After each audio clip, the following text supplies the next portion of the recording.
السلام علیکم ورحمۃ اللہ تعالی وبرکاتہ۔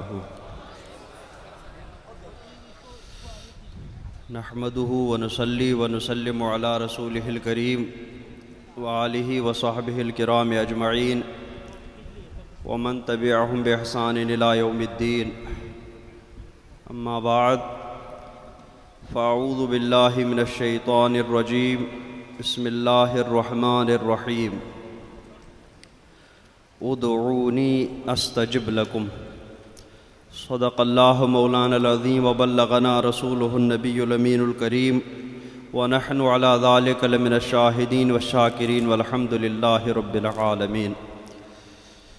آئیے سب سے پہلے اپنے آقا و مولا تاجدار مدینہ صلی اللہ تعالی علیہ وسلم کی بارگاہ بے کس پناہ میں درود شریف کا نذرانہ پیش کریں۔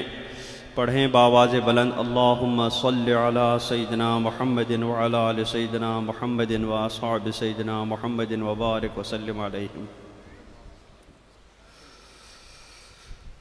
حضرات گرامی،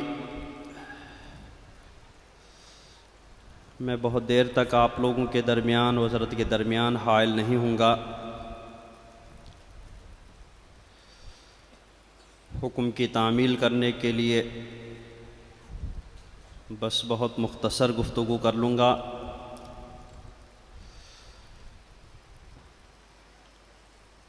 سب سے پہلے میں آپ لوگوں کو مبارکباد پیش کرتا ہوں کہ آپ لوگوں کی کوششوں سے، محنتوں سے آج اتنے عرصے کے بعد حضرت کی تشریف آوری ہوئی۔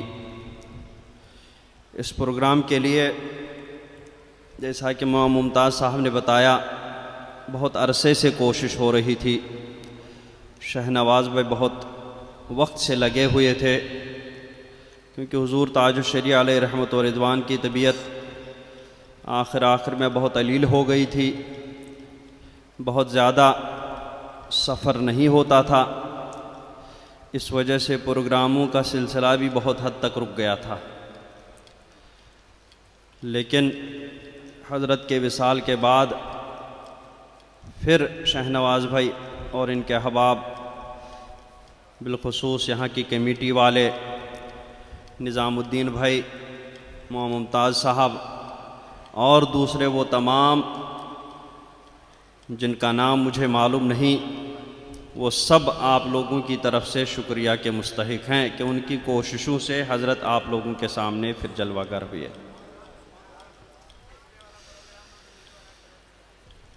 میں نے جس آیت کریمہ کی تلاوت کا شرف حاصل کیا، اس میں اللہ رب العزت اپنے بندوں سے ارشاد فرماتا ہے، ادعونی استجب لکم، کہ تم مجھ سے دعا کرو، میں تمہاری دعا قبول کروں گا۔ تو دعا کرنا لازم اور ضروری چیز ہے، کیونکہ دعا بھی عبادت ہے۔ اس لیے سرکار دو عالم صلی اللہ تعالی علیہ وسلم نے بھی دعا کی بہت ساری فضیلت بتائی۔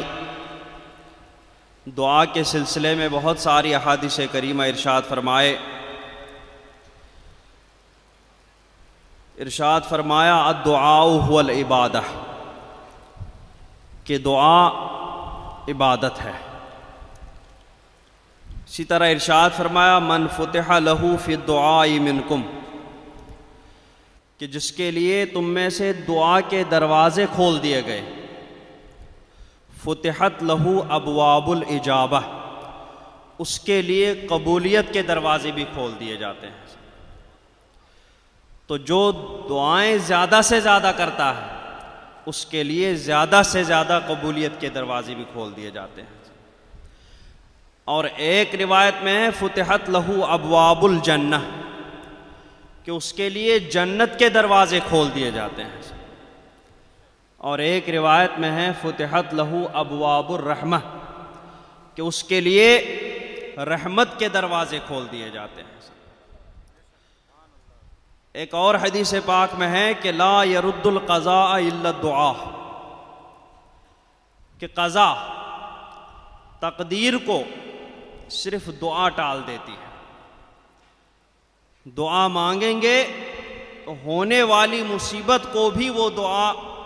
ٹال دیتی ہے، رد کر دیتی ہے۔ اسی لیے دعا مانگنے کی اتنی تاکید فرمائی گئی۔ ایک روایت میں ہے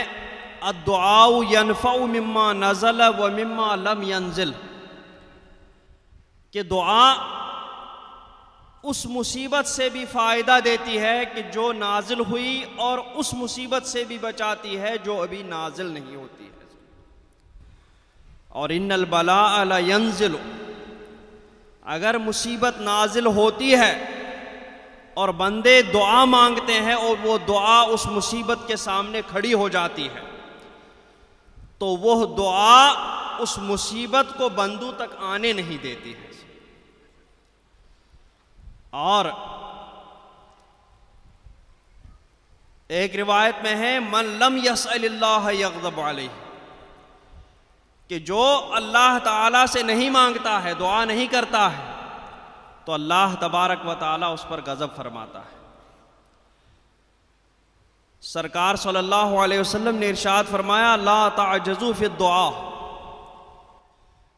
کہ دعا مانگنے میں عاجز مت ہو جاؤ، بور مت ہو جاؤ، بلکہ زیادہ سے زیادہ دعا مانگو، کیونکہ فَإِنَّهُ لَن يَهْلِكَ مَعَ الدُّعَاءِ أَحَدٌ، کیونکہ دعا کے ساتھ کبھی کوئی شخص ہلاک ہرگز نہیں ہوگا۔ جب تک دعا مانگتا رہے گا تب تک وہ ہلاک نہیں ہوگا۔ اور ارشاد فرمایا الدعاء سلاح المومن، کہ دعا مومن کا ہتھیار ہے، وعماد الدین، اور دین کا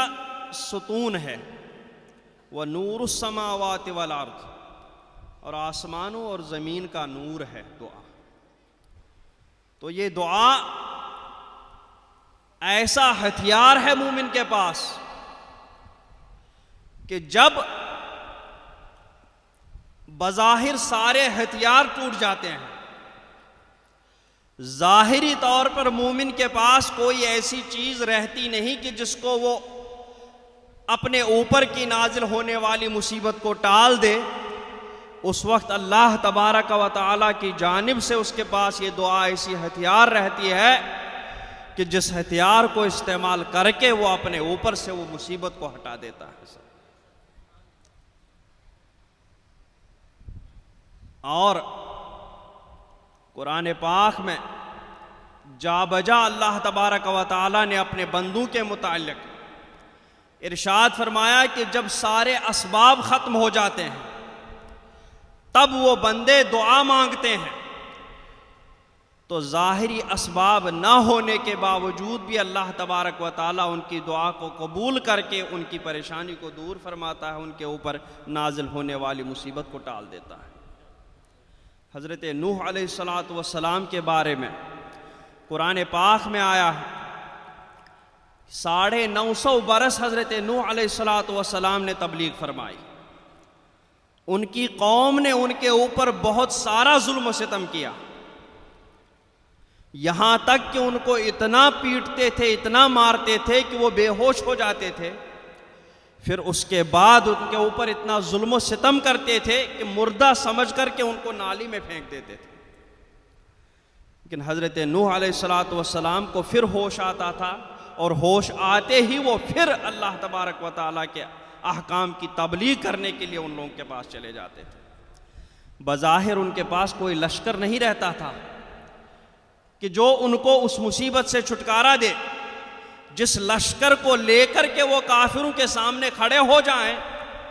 اور کافروں کو ظلم و ستم کو روکیں۔ حضرت نوح علیہ السلام کے پاس ظاہری طور پر ایسا کوئی لشکر نہیں تھا، لیکن جب 950 برس کی تبلیغ کے بعد بھی ان لوگوں نے ایمان قبول نہیں کیا، حضرت نوح علیہ السلام کی دعوت کو قبول نہیں کیا، ان پر بدستور ظلم و ستم کے پہاڑ توڑے، ان کے ساتھ ان گنے چنے مسلمانوں پر ظلم و ستم کے پہاڑ توڑے، تو حضرت نوح علیہ السلام کے پاس ظاہری طور پر بھی کوئی سبب نہیں تھا جس لشکر کو لے کر کے وہ ان کافروں کو ملیا میٹ کر دیتے۔ اس وقت حضرت نوح علیہ السلام نے پروردگار کی بارگاہ میں اپنے دونوں ہاتھ بلند کر کے عرض کی، پروردگار میں نے اپنی قوم کو صبح و شام سمجھایا، تنہائیوں میں سمجھایا، کھلے عام سمجھایا، لیکن ان لوگوں نے میری بات نہیں سمجھی، تیری دعوت کو قبول نہیں کیا۔ پروردگار رب لا تذر علی الارض من الکافرین دیارا، اے پروردگار یہ لوگ ایمان لانے والے نہیں ہیں، ان میں سے کسی ایک کو بھی تو زندہ مت چھوڑ دینا۔ حضرت نوح علیہ السلام نے جب پروردگار کی بارگاہ میں یہ دعا کی تو اللہ تبارک و تعالیٰ نے ان کی دعا قبول فرمائی، ان ظالموں کو، جابروں کو، ان مشرکوں کو ایسا جواب دیا، ان کے اوپر طوفان نوح لایا اور ان میں سے کوئی ایک بھی زندہ نہیں بچ سکا۔ پہاڑ پر چڑھنے والے بھی اسی طریقے سے پانی میں ڈوب گئے جس طریقے سے زمین کے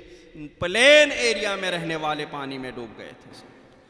تو حضرت نوح علیہ السلام نے دعا ہی کے ہتھیار کو استعمال کر کے ان ظالموں کا نام و نشان مٹا دیا تھا۔ حضرت زکریہ علیہ السلام ان کی عمر 100 سے آگے بڑھ چکی تھی اور ان کی بیوی کی عمر بھی 100 سال کے قریب ہو چکی تھی، اور یہ وہ عمر ہوتی تھی کہ آدمی کے پاس اولاد ہونے کی ساری ظاہری اسباب ختم ہو جاتے ہیں۔ ان کے پاس ظاہری طور پر ایسی کوئی چیز نہیں رہتی کہ جس سے ان سے اولاد ہو جائے، لیکن حضرت زکریہ علیہ السلام نے اس حالت میں بھی پروردگار عالم کی بارگاہ میں دعا کی، پروردگار رب انی وہن العظم منی واشتعل الراس شیبا، کہ میری ہڈیاں کمزور ہو چکی ہیں اور میرے سر کے بال سفید ہو چکے ہیں، میرے پاس ایسا کوئی ظاہری سبب نہیں بچا ہے کہ جس کی وجہ سے مجھے اولاد ہو جائے، میری اہلیہ بھی بانجھ ہو چکی ہیں، ان کے پاس بھی اولاد ہونے کی کوئی صورت نہیں بچ رہی ہے، پروردگار عالم مجھے اولاد عطا فرما دے۔ اس عمر میں بھی جب سارے ظاہری اسباب ختم ہو جاتے ہیں،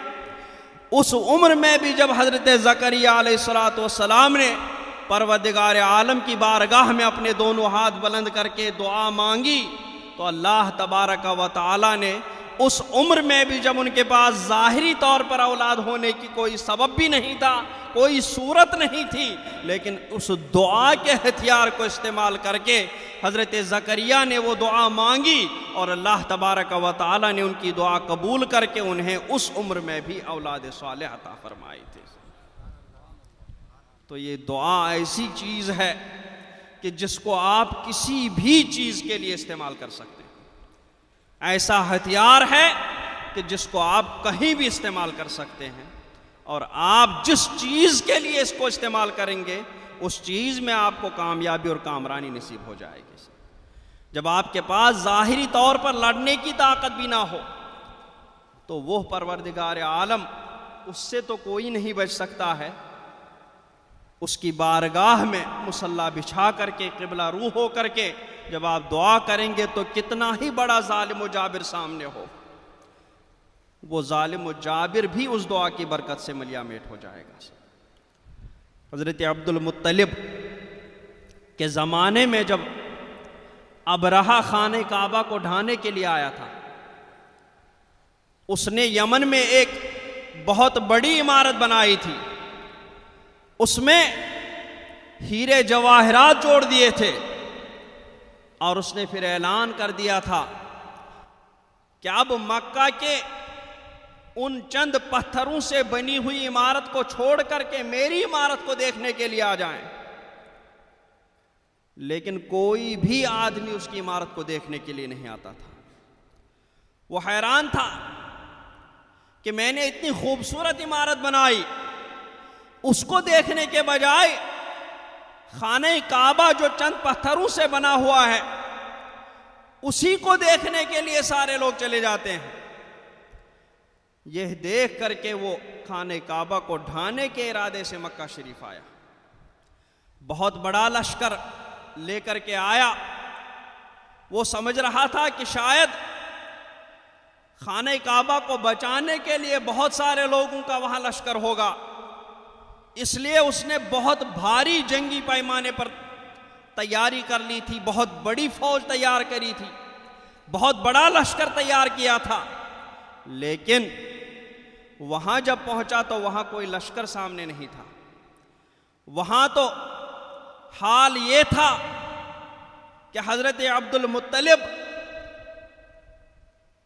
کو جب بلایا گیا اور ان سے کہا گیا کہ میں خانہ کعبہ کو ڈھانے کے لیے آیا ہوں، تو حضرت عبد المطلب نے کہا کہ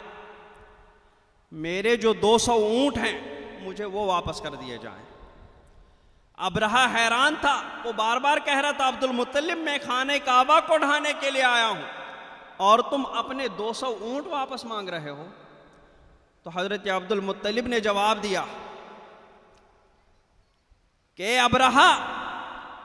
میں 200 اونٹوں کا مالک ہوں، اسی وجہ سے میں انہی کو واپس مانگ رہا ہوں، اور اس خانہ کعبہ کا بھی ایک مالک ہے، وہ خود ہی اس کی حفاظت فرمائے گا۔ جب عبد المطلب وہاں سے اپنے اونٹ لے کر کے روانہ ہوئے، چونکہ ابرہہ کے لشکر سے لڑنے کی اس کے پاس طاقت نہیں تھی،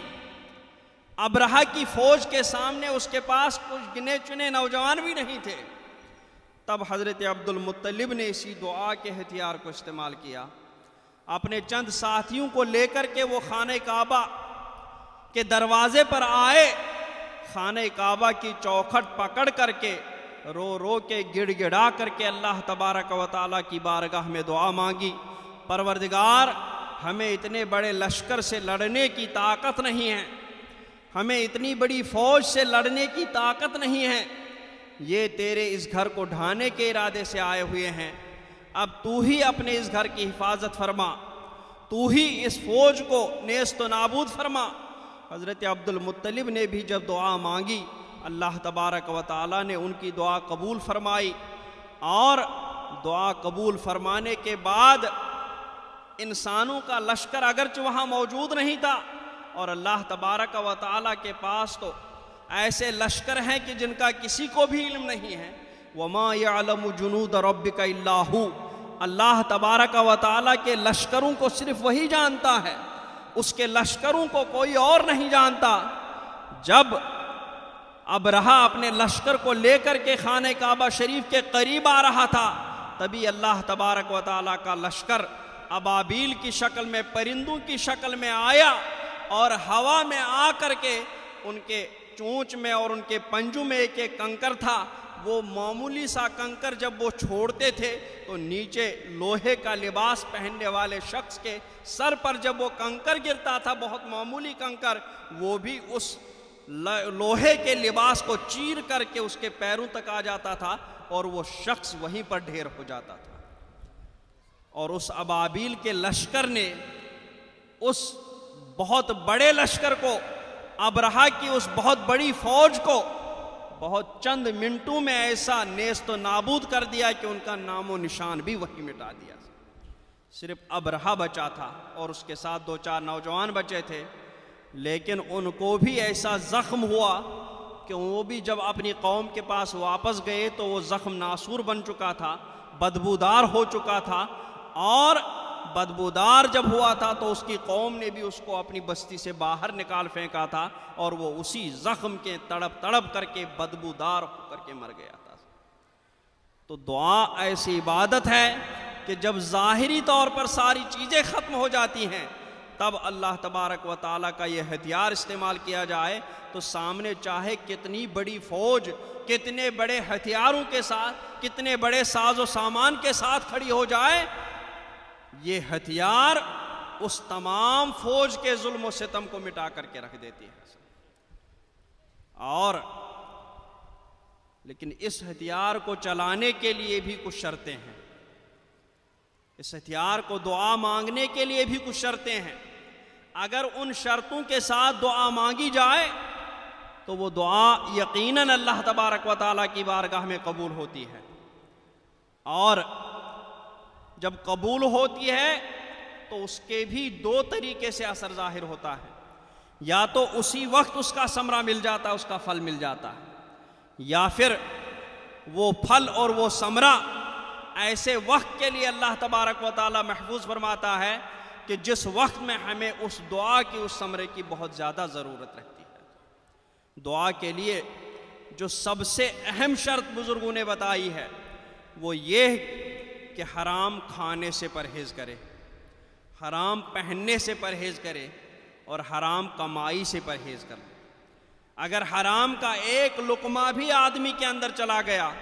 تو کہتے ہیں 40 دن تک اس کے دعا کی قبولیت ختم ہو جاتی ہے، 40 دن تک ایک لقمے کی بنا پر اس کی دعا قبول نہیں ہوتی۔ اور اگر 2 لقمے کھائے، 3 لقمے کھائے، اب تو ایسا ہے کہ پورا کا پورا بہت ساری جگہوں پر بہت سارے لوگ تو اچھا خاصا حرام ہی حرام کھا لیتے ہیں، اسی لیے دعائیں قبول نہیں ہوتی ہیں، اسی لیے دعاؤں کا ثمرہ ظاہر نہیں ہوتا۔ تو سب سے پہلی شرط یہ ہے کہ حرام کھانے سے، حرام پہننے سے پرہیز کر لے، اور دوسری شرط جب دعا مانگے تو یقین کے ساتھ مانگے، یہ نہیں کہ چلو دعا مانگ لیتے ہیں اللہ کی مرضی قبول ہو یا نہ ہو، نہ، اس یقین کے ساتھ دعا مانگے کہ اللہ تبارک و تعالیٰ نے ارشاد فرمایا ہے ادعونی استجب لکم، تم دعا کرو میں تمہاری دعا ضرور قبول کروں گا، تو تم اس یقین کے ساتھ دعا مانگو کہ اللہ تبارک و تعالیٰ ہماری دعا کو یقیناً قبول فرما لے گا۔ اس یقین کے ساتھ جب دعا مانگے تو اللہ تبارک و تعالیٰ اس دعا کو بھی یقیناً قبول فرمائے گا، اور اگر ہم شک و شبہے کے ساتھ مانگیں گے تو اللہ تبارک و تعالیٰ ہماری اس دعا کو بھی اسی حالت میں رکھ لے گا۔ اور اسی طریقے سے باوضو ہو کر کے اور قبلہ رخ ہو کر کے دعا مانگی جائے۔ دعا مانگنے کے لیے بہت سارے وقت بھی بزرگوں نے خاص فرمائے ہیں، اللہ تبارک و تعالیٰ نے بھی بہت ساری احادیث قدسیہ میں کچھ خاص وقت ہیں جن میں اللہ تبارک و تعالیٰ کی خاص رحمت متوجہ ہو جاتی ہے کہ وہ اپنے بندوں کی دعا قبول فرما لیتا ہے۔ ایسے ہی بہت سارے مقدس مقامات ہیں کہ جن کی احادیث کریمہ میں آیا ہے کہ وہ ان مقامات پر اگر دعا مانگی جائے تو اللہ تبارک و تعالیٰ کی خاص رحمت متوجہ ہوتی ہے، اور اللہ تبارک و تعالیٰ اپنے بندوں کی دعا کو قبول فرما لیتا ہے۔ اللہ تبارک و تعالیٰ ہمیں زیادہ سے زیادہ دعا مانگنے کی توفیق عطا فرمائے، اور اس کے لیے جو شرطیں بزرگوں نے ارشاد فرمایا ہیں اللہ تبارک و تعالی ہمیں ان شرطوں پر عمل کرنے کی توفیق عطا فرمائے، اور ہمارے سامنے جتنے بھی مسائل ہیں پروردگار عالم، جتنی بھی پریشانیاں ہیں پروردگار عالم ہماری ان تمام پریشانیوں کو دور فرمائے۔ اللہ تبارک و تعالی ہمیں مسلک اہل سنت، مسلک اعلیٰ حضرت پر استقامت عطا فرمائے، اسی پر ہمارا خاتمہ فرمائے، اسی پر ہمارا حشر فرمائے۔ بس انہی چند لفظوں کے ساتھ میں اپنی بات ختم کرتا ہوں۔ اللہ تبارک و تعالی ہماری اس محفل میں شرکت بھی قبول فرمائے، اور ہم سے جو کوتاہیاں ہوئی ہیں، ہم سے جو گناہ ہوئے ہیں، اللہ تبارک و تعالی ہماری ان گناہوں کی مغفرت فرمائے، ہماری کوتاہیاں دور فرمائے، ہمیں اپنا سچا پکا بندہ بنائے، ہمیں سرکار کا سچا پکا امتی بنائے۔ وصلی اللہ تعالی علی خیر خلقہ محمد وعلی آلہ وصحبہ اجمعین برحمتک یا ارحم الراحمین۔